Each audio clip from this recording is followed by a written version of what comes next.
Good evening, team. Apologies, I am a few minutes late. I'll explain just why in a second, but hope you're all having a bloody fantastic week. And welcome back for another Q&A. Thank you very much for all the questions this week. I've had an absolute ton. So as always, we are going to stick 10 minutes on the clock, and I'm going to get through as many as I can. If I don't get to your question, then I'll reply on the DMs. But yeah, really appreciate everyone getting stuck into these. Some good questions this week as well. I'm a little bit late because we picked up a little bike for Fee. So for those that don't know me from CrossFit Colchester, Fee, my partner, had the first of two knee operations on Friday last week. She's snapped her ACL yet again, third time, I think.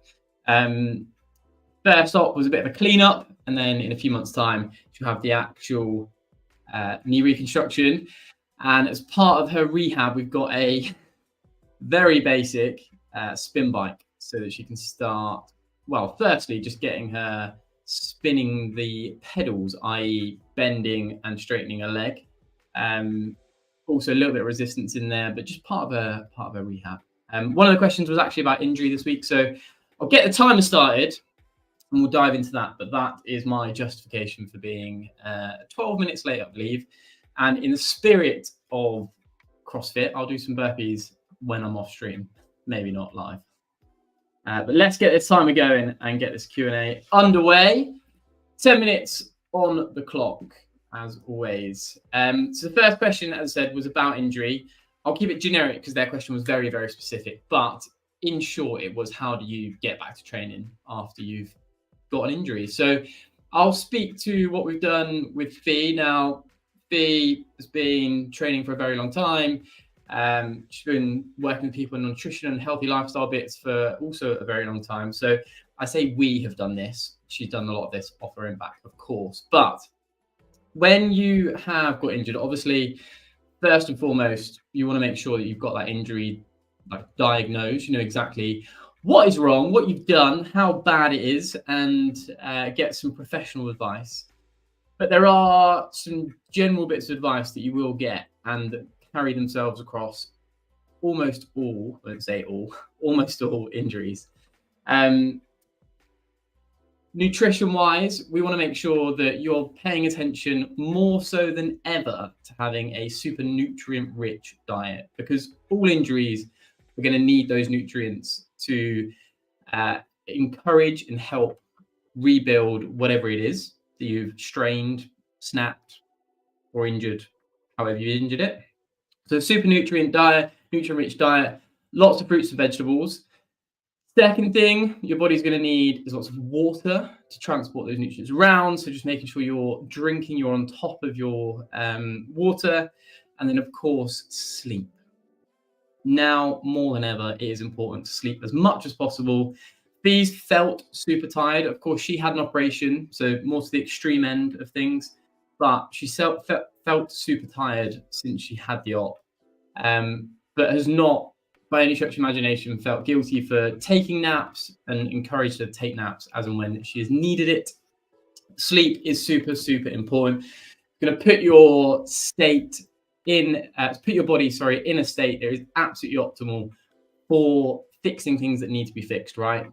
During the day, we're distracting it with everything else we're doing, eating, drinking, moving around. It needs to just focus on fixing what needs to be fixed. So exactly that. The last thing, now again, this is going to depend on what your injury is. And as I said at the start, make sure you get it diagnosed by a professional and get some professional advice. But generally speaking, pain-free movement is really important. And what we've done with Fee is just encourage that right from day one after the operation. It is, injury aside, really easy when a stumbling block like an injury comes along to let it get in your head and worry about what you can't do. Now, if you've hurt the lower part of your body, you've still got the upper part that hopefully is super functional, and there will be means of moving for your mental health as well as your physical health with your upper body. And if you focus on what you can do as opposed to what you can't do, you're soon going to find a list of things that you can do. Make a joke of it about being adaptive in the way that you're training and doing something a little bit different, but just try and move. And if that is just walking or moving a 5 kilo dumbbell around for 3 minutes, it is better than nothing. And that movement is only going to help transport those nutrients around, nutrient-rich blood to the muscles, ligaments, tendons that you've injured, and help that recovery process anyway. So my first bit of advice for anyone that gets injured is to go into a gym or at home and just figure out what you can do. And if that is just going for a walk, fantastic. Be the best walker you can be for that week. Give your mind something to focus on that you can do. Hopefully that answers the generic question, what to do after an injury. And to the person that asked the very specific question, I will get back to you on DM. Next question was, what's the best weekly routine for Hyrox? Now, I always smile when I see questions that start with, what are the best? Because I think generally people ask what are the best questions because they aren't happy or completely convinced or completely believe in what they're doing already. I.e., what's the best trainer for Hyrox generally means you're not happy with your trainers or you're looking for something else to improve your performance other than your training. And in this instance, it's likely that this person needs confirmation or a little bit more confidence that what they're doing is the right thing. The other reason why I smile a little bit is because, of course, it entirely depends on who you are, what your goals are, what is the context in which that you're training. The best routine is the one that you're going to stick to, the one that is feasible for you to be able to do. There's no way that I can give you a Monday to Sunday routine that you can follow without knowing exactly what matters in life outside of the gym, what is feasible, how consistent can you be with it, like what's realistic. Now that's the boring answer, although it is true. To give you some general advice for Hyrox, if we think about the event, it is 60 to 70% running and then 30% being on your feet doing something else. So a huge part of your week needs to be walking, jogging, or running. This whole concept of compromise running is exactly that. You're running and then staying on your feet afterwards, because it's not like you're doing 8 kilometers, 8 times 1 kilometers of running and then sitting down for a little break, is it? Because you've got the workout stations in between. So practicing being on your feet for a really long time is really important. If you know that your Hyrox time is going to be roughly an hour and a half, in the build up to your Hyrox race, being capable and very comfortable being on your feet for an hour and a half, whether that is walking, jogging, running, cycling, it doesn't matter. You just need to be capable and confident doing that. So throughout your week, spending a lot of time on your feet, walking, jogging, or running. I'd say if you're doing a 5-week block, you want to be running 3 times a week, generally speaking.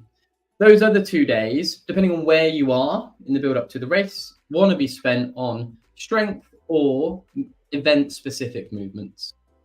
But as I said, it entirely depends on where you're at, who you are, and what's achievable. Generally speaking, finding what is realistic and being super confident in that it will get you, in the context that you have, to the start line in the best shape you can be, is the key thing. I did a post about this today. Have a little look on our Instagram up here. Read that post because it kind of rings true to that question as well. Next question is about our running programs. I'm going to read it out. It says, on easy runs, I'm going slightly quicker than the calculated recommended time or pace. I'm finding it hard to get down to the zone 2 pacing or easy run pacing that it suggests, despite it feeling super easy and talking throughout the whole run. Is it a case of slowing down the pace to get to zone 2? So our running calculator, if you haven't seen it already, hybridathleteclub.com, check out the running pace calculator, is a VO2 max equivalent calculator. So it takes a recent run time and it predicts, based on what your VO2 max would be from that run, what you can run if you did a different distance. Part of doing that, we work out what your zone 2 is, which is 60 to 70% of your maximum heart rate, which again is based on prediction. And we use that to give you an easy pace run. Now, there's loads of ways of thinking about that easy pace run. You might have heard it before, 60 to 70% of max heart rate, as I just said. A conversational pace, one that you can talk several words, have an actual conversation without too much effort. Or if you're using an RPE scale, you're looking at between 3 and 5. It should feel super easy. To get a little bit nerdy, the reason why we do zone 2 running is in the body, we have something called mitochondria. Now, think of mitochondria like the muscle of the cardio system in your body, the endurance system in your body. Now, those mitochondria produce energy by either using fat or carbs. And depending on the intensity of your training, depends on what they use. You would have heard low intensity training being like the fat burning zone, or there's loads of people talking about fasted cardio being really important for burning fat. And really all they're getting at is the fact that at a really low intensity, your body will utilize available fat as a source of energy because it takes a really long time to convert fat into energy, but it provides a lot of energy. When it needs it a little bit quicker, it uses carbohydrates. Now, it can process those carbs a little bit quicker into energy, but it doesn't give the body as much energy. We're up already. 10 minutes. Maybe we need to make these 15 because I ramble. I'll carry on answering the question. So fat, really good, powerful source, loads of it, energy, once it's been oxidized and utilized. Carbs, really fast, but doesn't give as much. You need to get your body really good at using the appropriate source of energy, fat or carbs, depending on the exercise that you're doing. Now, when you do fasted cardio, your body will utilize the readily available fat and break down fat to use as an energy source, hence fat burning zone, hence the reason why people harp on the internet about how good it is at burning fat. When you feed your body pre or during, your body will utilize those carbs. Now, just like a muscle, when you train your muscles, those muscle fibers grow bigger, they multiply, they get more efficient, more better at their job of being a muscle of moving weight. Same as the mitochondria.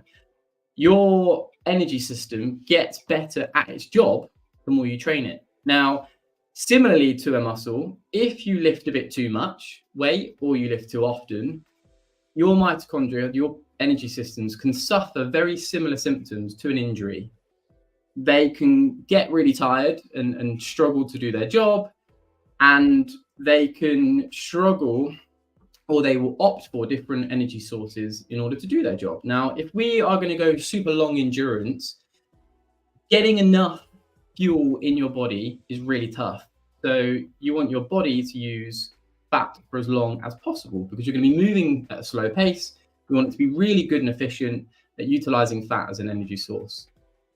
When we are doing short stuff, we want to be using carbohydrates. We can feed ourselves pre or during the event, during the training. And again, we want it to get really good at doing its job. With zone 2, we are opting for the first, the fat oxidized, utilized energy source. And as I said, it needs to be at a really low intensity for your body to get better at doing that. So that's the reason why we do it.